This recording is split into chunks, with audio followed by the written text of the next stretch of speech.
अस्सलाम वालेकुम students. Bio energetics first year का जो चैप्टर नंबर 4 है उसको हमने सभी लेक्चर्स के ज़रिए हमने उसके हर टॉपिक को डिस्कस कर लिया है। आज की इस वीडियो में हम उसकी एक्सरसाइजेज़ में जो एमसीक्यूज़ हैं उस एमसीक्यूज़ को सॉल्व करने जा रहे हैं। इसमें हमारे पास 10 एमसीक्यूज़ दिए गए हैं। इन एमसीक्यूज़ को हम अभी डिस्कस करते हैं। So let's start. सबसे पहला हमारा एमसीक्यूज़ जो है वो है chlorophyll a is most identical to chlorophyll b but slight structural different between enough to give. तो क्लोरोफिल ए का जो मॉलिक्यूल है वो क्लोरोफिल बी के मॉलिक्यूल की तरह ही होता है, एक जैसे होते हैं, दोनों आइडेंटिकल होते हैं, लेकिन उनमें थोड़ा सा स्ट्रक्चर में डिफरेंस होता है। तो उससे वो इनफ होता है क्या देने के लिए, एनर्जी देने के लिए, दोनों को सिमिलर एनर्जी देने के लिए, दोनों को एब्जॉर्प्टिव स्पेक्ट्रम जो है वो डिफरेंट देने के लिए, या फिर केल्विन साइकिल में वो डिफरेंट प्रोडक्ट देते हैं, या फिर ऑल ऑफ दिस। तो इसका सही आंसर होगा बी, क्योंकि ये दोनों इनफ होते हैं, इनके डिफरेंट एब्जॉर्प्टिव जो स्पेक्ट्रम हैं वो होते हैं और डिफरेंट लाइट को ये एब्जॉर्ब कर सकते हैं। हमारा एमसीक्यूज नंबर बी है chlorophyll is organised along with other molecules into photo system which is light gathering. Chlorophyll के मॉलिक्यूल्स जो हैं वो हमारे पास फोटो सिस्टम, हमने पढ़ा था फोटो सिस्टम ऐसा था हमारे पास। उस फोटो सिस्टम में वो सभी क्लोरोफिल के मॉलिक्यूल्स आ जाते हैं जो लाइट को गैदर करते हैं, लाइट को जमा करते हैं। तो वो उस कॉम्प्लेक्स को क्या कहते हैं? उस कॉम्प्लेक्स को हम कहते हैं एंटीना कॉम्प्लेक्स। तो हमारा इसका सी आंसर सही होगा। उसके बाद हमारे पास जो थर्ड है, सिलेक्ट द करेक्ट स्टेटमेंट। इनमें से करेक्ट स्टेटमेंट कौन सी है वो हमें बतानी है।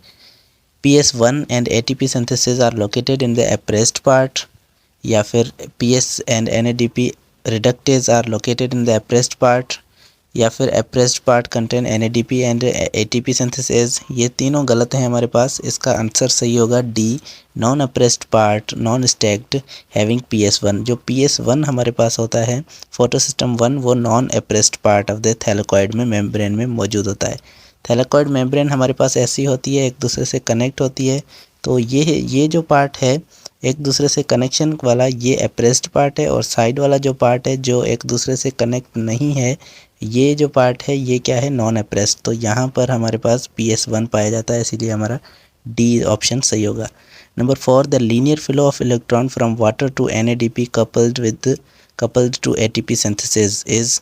तो लीनियर फ्लो मतलब इलेक्ट्रॉन जो है वो लाइन में फ्लो करता है एक जगह से दूसरी जगह तक, और वो कहाँ से निकलता है? वाटर से निकल रहा होता है और NADP में जाके वो जमा हो जाता है, उसको NADPH2 में कन्वर्ट करता है और ATP भी इससे बनती है।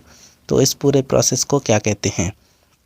तो इसको हमारे पास कहते हैं नॉन साइक्लिक फोटोफॉस्फोराइलेशन, क्योंकि इसमें क्या होता है, PS2 से ये शुरू होता है, PS2 से इलेक्ट्रॉन निकलते हैं, और वो भी इलेक्ट्रॉन की कमी को फिल कौन कर रहा होता है? वाटर फिल कर रहा होता है। तो वाटर से ये इलेक्ट्रॉन आते हैं PS2 में, उसके बाद जाते हैं PS1 में, और उसके बाद ये जो हैं वो NADP में जाकर वहाँ पर उसको NADP में जमा होकर उसको कन्वर्ट कर देते हैं NADPH2 में। तो ये कहलाता है नॉन साइक्लिक फोटोफॉस्फोराइलेशन। तो इसका बी ऑप्शन सही होगा। The intermediate carbon fixing compound in the member of grass family. Grass family में इंटरमीडिएट जो है वो कार्बन फिक्सिंग कंपाउंड कौन सा है? कौन सा कंपाउंड है जो कार्बन को फिक्स करता है केल्विन साइकिल से भी पहले? तो केल्विन साइकिल में इंटर करने के लिए हमारे पास ग्रास फैमिली में एक हमने पढ़ा था C4 साइकिल, उसमें हमारे पास जो है ऑक्जेलो एसीटेट में, ऑक्जेलो एसिटिक या फिर ऑक्जेलो एसीटेट में ये कार्बन जो है फिक्स हो रहा था और वो पहुंचा रहा था केल्विन साइकिल तक कार्बन को। तो ये इसका बी ऑप्शन हमारे पास सही होगा। उसके बाद नंबर 6 है oxidative decarboxylation of isocitrate form. तो आइसोसिट्रेट में से जब कार्बन डाइऑक्साइड निकाला जाता है, CO2 निकाला जाता है, तो ये किस में कन्वर्ट होता है? तो ये कन्वर्ट होता है A अल्फ़ा कीटो ग्लूट्रेट में। तो ये हमने पढ़ा हुआ है, आप जाकर फिर से पीछे देख सकते हैं। क्रेब्स साइकिल में ये हमने स्टडी किया था।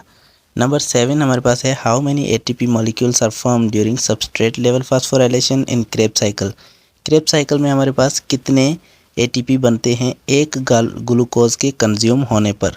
तो जैसा कि हमने पता है कि ग्लूकोज जो है वो कंज्यूम होता है क्रेब्स साइकिल में और उससे हमें 1 एटीपी मिलता है, लेकिन वो क्रेब्स साइकिल में तो पायरूवेट जा रहा होता है अंदर, इसीलिए पायरूवेट, एक ग्लूकोज में 2 पायरूवेट के मॉलिक्यूल बनते हैं और 2 पायरूवेट के मॉलिक्यूल्स में 2 बार क्रेब्स साइकिल चल सकती है।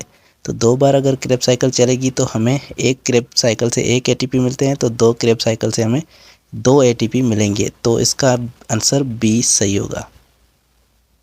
उसके बाद एमसीक्यूज़ नंबर 8 हमारे पास है, एंजाइम इन्वॉल्व इन डीकार्बोक्सिलेशन। तो डीकार्बोक्सिलेशन या फिर कार्बोक्सिलेशन है, मतलब फिक्सिंग ऑफ कार्बन।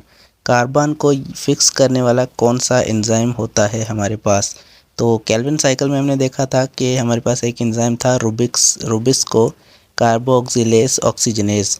तो ये कार्बोक्सिलेज भी होता है, ऑक्सीजनेज भी होता है, लेकिन कार्बन को अगर फिक्स कर रहा है तो यहाँ पर हमारे पास इसका आंसर होगा बी, रुबिस्को कार्बोक्सिलेज। ये एक एंजाइम होता है जो कार्बन को फिक्स करता है किसके अंदर? RUBP के अंदर। Number 9, the oxygen consume during cellular respiration is involve directly in which process of events. तो इसका बी आंसर सही होगा।